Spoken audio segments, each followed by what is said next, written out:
Hi everyone. On this webinar, we are going to take a look at GDPR searching in both candidate and contact searches.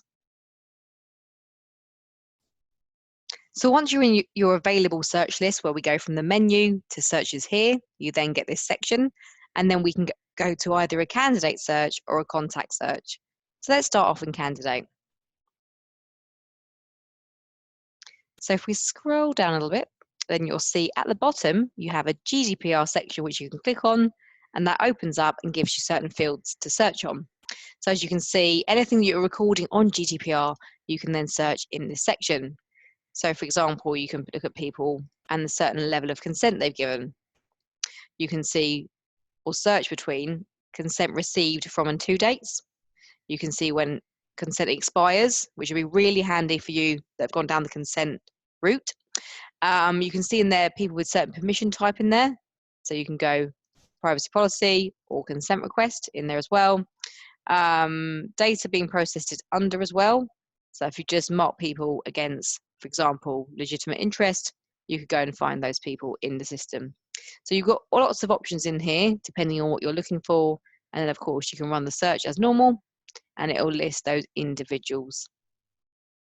Just something to show you while we're in the search as well. If I just save that search at the moment, I just want to show you something in here.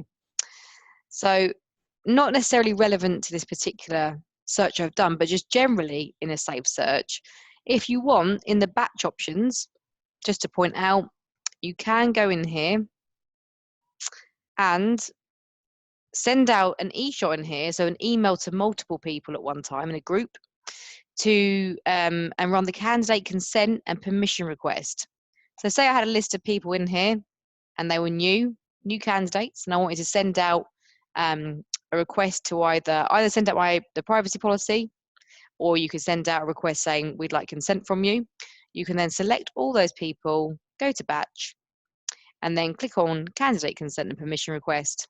And this is the same workflow as if you were doing it from either the studio or from the individual candidate's record, and you can run that through. And that'll then send it out to each individual, and it'll just be see them in. So just so you know that's there, so it's a really handy tool. So if we go back to searches and go back to the contact search here, we can see you've got exactly the same section here.